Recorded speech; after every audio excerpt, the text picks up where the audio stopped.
Class 9 हम लोग देख लीजिए, थोड़ा सा क्वेश्चन और कर लेते हैं रेशनलाइजेशन का। कुछ हार्ड क्वेश्चन है, या आप लोग को लगता है हार्ड, मगर ऐसा होता नहीं है। कॉन्सेप्ट एक ही होता है, सबसे बेसिक चीज़ होता है कॉन्सेप्ट समझना। हम लोग बहुत सारा क्वेश्चन बनाते हैं, तब हम लोग को पता आता है कि क्वेश्चन का कॉन्सेप्ट समझ में आया, बस उसका एप्लीकेशन आप लोग ध्यान देते हैं। मगर एक बात ज़रूर ध्यान दीजिएगा, जो भी होता है 2 मिनट या 1 मिनट का जो कॉन्सेप्ट होता है उसी पे पूरा चैप्टर होता है, ठीक है। मैथ में आप लोग कॉन्सेप्ट पे ज़रूर ध्यान दें। हम रेशनलाइजेशन में जो बताए थे कॉन्सेप्ट वही है, मगर आप कहिएगा कि यहाँ पे 3 हो गए नंबर, कैसे रेशनलाइज करेंगे या जो भी, तो इसको हम लोग करते कैसे देख लीजिए। कोई 2 टर्म को एक टर्म आपको कंसीडर करना है, जैसे ये दोनों को हम एक ही टर्म कंसीडर करेंगे, ठीक है। यहाँ पे माइनस लिखते हैं, सॉरी। अब इसको हम लोग कैसे कंसीडर करते हुए चलेंगे कि रेशनलाइज ये दोनों को एक और ये हमारा एक हुआ, तो ये दोनों का बीच का साइन हम खुद बदलना चाहेंगे। रेशनलाइजेशन में यही ना होता है, कंजुगेट से मल्टीप्लाई करते हैं। तो √2 + √3 हम एक टर्म लिए थे, और प्लस √5, बीच का साइन चेंज कर दिए। √2 + √3 अब माइनस √5 है, इसको हम लोग ऐसे लिखते हैं √2 + √3 अब प्लस √5। अब देखिए क्या होगा, ऊपर तो जो है √2 + √3 + √5, ये कोई ऐड नहीं होगा। इसको एक आप वेरिएबल समझ के चलिए, जो रूट वाले टर्म्स होते हैं वो वेरिएबल समझ के चलिए, क्योंकि ये अलग वेरिएबल, ये अलग वेरिएबल, ये अलग वेरिएबल, तो ऐड नहीं ना हो सकते हैं। x + y + z तीनों को ऐड नहीं ना कर सकते। इसमें देखिए a पूरा ये हुआ और ये a, और ये -b और ये +b, तो a² √2 + √3 a² और -b²। सिंपल। अब आगे बढ़ते हैं हम लोग। √2 + √3 + √5 divided by a + b whole square, a² b² 2ab, तो 2√6 2√3 × √2 6 माइनस √5 का स्क्वायर 5, 3 + 2 5 होगा हमारा। इस 5 से कैंसिल आउट करते हैं हम लोग। फिर देखिए अब क्या बच गया हमारा, √2 + √3 + √5, और डिनोमिनेटर को रेशनलाइज करना है हमको, अभी पूरा कंप्लीट नहीं बदला। √6 बचा ना, फिर इसको रेशनलाइज करेंगे तो √6 से आप मल्टीप्लाई कर दीजिए, इसका पेयर रहेगा तो ये बाहर हो जाएगा। √6 × 2 √12 + √6 × 3 √18 प्लस √6 × 5 √30 डिवाइडेड बाई 6 × √6 क्या हो जाएगा, 6 2 जा 12।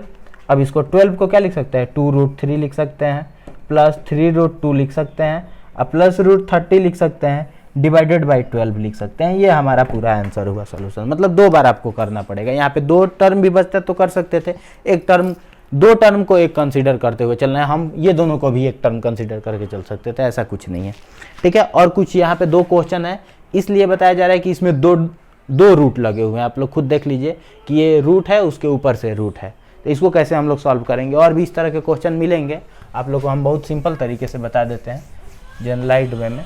तो देख लीजिए कैसे हम करते हैं इसको।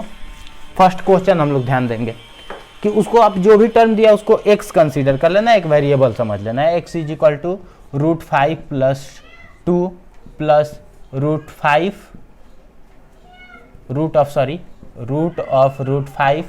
-2 डिवाइडेड बाई √5 + 1। इसको ध्यान देना है। फिर कैसे करेंगे, स्क्वायर करेंगे, तभी ना ये पूरा जो रूट होगा हमारा, होल रूट जो होगा कैंसिल होगा, तो squaring both side. x² = x का वैल्यू निकालना है, आप यही समझ लीजिए। तो a + b का होल स्क्वायर, तो a² ये पूरा करेंगे तो √5 + 2, और b² करेंगे तो ये √5 - 2 अब प्लस 2ab। 2ab मतलब क्या हो जाएगा, ये रूट के अंदर जो भी चीज़ें है सारे रूट के अंदर मल्टीप्लाई होंगे। a + b a - b, a² - √5 का स्क्वायर और 2 का स्क्वायर क्या होगा 4, और डिवाइडेड बाई ये तो रूट कैंसिल हो जाएगा, क्या बचेगा √5 + 1। देख लीजिए कैसे हुआ, a ये पूरा टर्म a था और ये पूरा टर्म क्या था b, a + b whole square, तो a² रूट कैंसिल √5 + 2 बचा, b² ये रूट कैंसिल क्या बचा √5 - 2 बचा, plus 2 root under a + b ये मल्टीप्लाई होगा 2ab तो ab, तो रूट और रूट मल्टीप्लाई रूट के अंदर हो जाएगा, √5 + 2 √5 - 2, √5 का स्क्वायर करेंगे 5 और 2 का स्क्वायर करेंगे क्या हो जाएगा 4, 5 - 4 1 हो जाएगा। तो यहाँ पे क्या लिखेंगे, देखिए -2 और ये वाला तो हमारा कैंसिल हो गया, -2 + 2 ये कैंसिल हो गया, 5 और √5 क्या हो जाएगा 2 √5, और यहाँ पे क्या हो जाएगा हमारा 2 डिवाइडेड बाई √5 + 1। हो सकता है सिंप्लीफाई करने के बाद कैंसिल हो जाए 2, देखिए 2 जब कॉमन ले लेंगे तो √5 + 1 बचेगा, और यहाँ पे 2 √5 + 1, ये देखिए तो ये पूरा कैंसिल हो गया, सॉरी, तो क्या बच गया 2, x square is equal to 2, हमको फाइंड किसका वैल्यू करना था, एक्स का, एक्स इज इक्वल टू कितना आ गया √2 आंसर, ये समझ लीजिए। अब सेकंड क्वेश्चन को वैसे ही कंसीडर करते हुए चलिए, एक्स इक्वल टू आप कंसीडर किए 2, एक्स इक्वल टू ये ले लिए 2/3 रूट इतना करके, ये पूरा ऐसे, इसको ध्यान देना है, ठीक। तो 3 को आप इधर ला दीजिए और 2 को डिवाइड में ला दीजिए, उसके बाद स्क्वायर कर दीजिए इसका और इस पूरे टर्म का, √2 + √6 होल स्क्वायर डिवाइडेड बाई, ये रूट कैंसिल हो जाएगा, 2 + √3 क्या हो जाएगा, 3 का स्क्वायर 9/4, एक्स स्क्वायर फाइंड करना है एक्स, इस बात को ध्यान रखिएगा, a + b whole square, a square √6 का स्क्वायर 6 + 2ab, 2 a का वैल्यू √2 और b का वैल्यू √6 डिवाइडेड बाई, ये तो हमारा स्क्वायर और रूट कैंसिल हुआ था, इसमें कोई टेंशन ही नहीं, नहीं तो ऐसे लिख लीजिए, किसी को अगर प्रॉब्लम होगा तो ऐसे कर देना, 2 + √3 हो गया, 6 + 2 8 और ये 2 और √6 इंटू 2 √12, √12 को 2 √3 लिखेंगे आप लोग, √12 है ना, तो 12 को क्या लिखेगा 2 इंटू 2 इंटू 3, तो इसको 2 √3 लिखेंगे ना, तो 2 2 जा क्या हो जाएगा 4 √3/2 + √3, क्या हम कॉमन ले सकते हैं, ऊपर 4 कॉमन ले सकते हैं, 2 + √3 बाई 2 + √3, ये हमारा हो जाएगा कैंसिल, और इधर बच गया 9/4 एक्स स्क्वायर, ये सारे टर्म को उधर लेके चले जाइए, क्या हो जाएगा x square is equal to 16/9, 16/9, x is equal to √16/9 हम लोग करेंगे तो 4/3 एक्स का वैल्यू होगा, एक्स का वैल्यू कितना आ गया हमारा 4/3। तो इस तरह के क्वेश्चन आप लोग सॉल्व कर लेंगे। एक और चीज़ आप लोग को हमारा होता है कि जैसे हमारे रूट्स वाले क्वेश्चन जो दिए रहते हैं, शॉर्ट्स उसको बोलते हैं हम लोग, शॉर्ट्स वाले क्वेश्चन लिखा रहता है कि ये दोनों में कौन बड़ा है, √2 या ³ √3, ये दोनों में आप लोग को बड़ा बताना है, या फिर पावर कुछ भी रहे, तो ऐसे लिखिएगा ना, 2 का पावर 1/2 और 3 का पावर हमारा हो जाएगा 1/3। तो जब हमारा नंबर ये 2 और 3 बड़ा छोटा हम लोग जानते हैं, मगर जब तक हम लोग पावर सेम नहीं रहेगा ये दोनों में कंपैरिजन नहीं कर सकते हैं। तो आप लोग सबसे पहले एलसीएम ले लीजिए, 2 और 3 का एलसीएम 6 होगा, तो 2 का पावर आप 1/6 लीजिए, डिवाइड कीजिए, 2 का पावर 6 से डिवाइड करेंगे कितना हो जाएगा 3, तो 3 हुआ, तो यहाँ पे 2 का पावर 3 कीजिए, तो देखिए तो अब हो जाएगा ना 2 का पावर 3 और उसका पावर 1/6 करेंगे तो 1/2 ही होगा। एंड फिर देखिए अब 3 का पावर भी आपको लिखना है पूरा बाहर 1/6 ही, ठीक है, क्योंकि ये सेम करना था। तो इसमें क्या है 3 है, 3 से 6 को डिवाइड कीजिएगा क्या हो जाएगा 2, अब 2 का पावर 3 क्या होता है 8, उसका पावर 1/6, एंड यहाँ पे क्या हो जाएगा 9, 9 का पावर 1/6। अब आप पावर सेम है तो बेस आप बता सकते हैं ना कौन बड़ा है, तो ये वाला हमारा बड़ा है, ये कौन था हमारा ³ √3, तो लिखेंगे ³ √3 इज ग्रेटर देन √2 आंसर। चलिए ठीक है, आज हम लोग स्टार्ट करते हैं, कुछ क्वेश्चन और कर लेते हैं, जैसे एक्सपोनेंट वगैरह का क्वेश्चन आप लोग को मिलेगा तो कैसे कीजिएगा ध्यान दीजिएगा, बेस सेम रहता है और अलग अलग हमारे जो पावर्स होते हैं, एक्सपोनेंट अगर उसका अलग होता है तो दोनों को ऐड करते हैं और बेस वही रहने देते हैं। डिवाइड में रहेगा तो पावर को हम लोग जो उसका एक्सपोनेंट होगा उसको सब्ट्रैक्ट करेंगे, और पावर का जो पावर होता है वो मल्टीप्लाई हो जाता है, और कोई भी नंबर का पावर 0 होता है तो 1 होता है। आप लोग से एक क्वेश्चन पूछ रहे हैं, उसको बता दीजिएगा कि कोई भी नंबर को 0 से डिवाइड जो है वो क्यों नहीं करते हैं, या 0 से जो डिवीज़न होता है वो एप्लीकेबल क्यों नहीं है, अनडिफाइन क्यों हो जाता है। इसका रीज़न आप लोग हमको मैसेज कर दीजिएगा इस वीडियो के बाद, या फिर कहीं भी मेरे चैनल पे कर सकते हैं, उसको हम लोग उसको कमेंट में पढ़ लेंगे कि why division from 0 is not applicable या नॉट डिफाइंड, 0 से जो डिवीज़न होता है वो पॉसिबल नहीं है, ये क्यों नहीं है, इसको बता दीजिएगा कि 0 से किसी भी नंबर को डिवाइड क्यों नहीं करते हैं, इसका कारण क्या है, इसका रीज़न क्या है, ठीक। और प्रूफ वगैरह होगा तो प्रूफ भी करके भेज सकते हैं, मैसेज कर सकते हैं हमको। इसमें कुछ क्वेश्चन है, इसको सॉल्व करते हैं एक्सपोनेंट पे बेस्ट। लिखा गया if 2⁻x = 3⁻y = 6⁻−z then prove that 1/x + 1/y + 1/z = 0।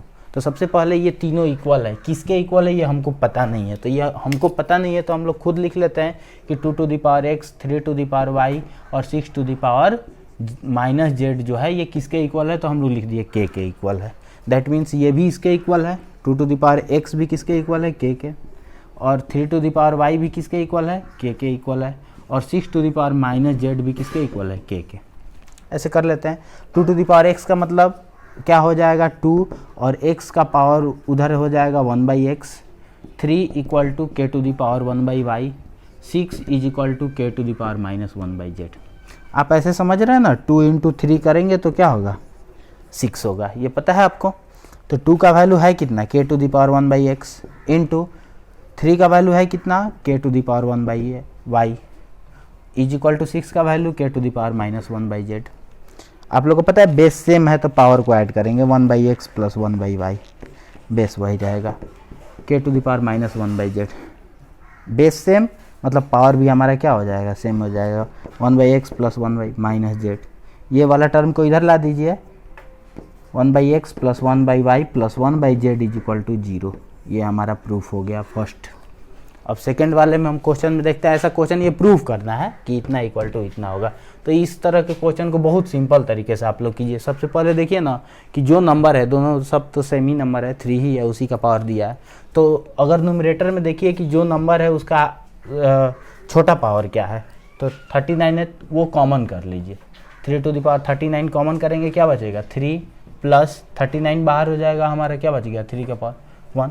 इसमें छोटा क्या है 3 टू द पावर 40 है, कॉमन कर लेते हैं तो क्या बचेगा 3 माइनस ये पूरा हमारा 1।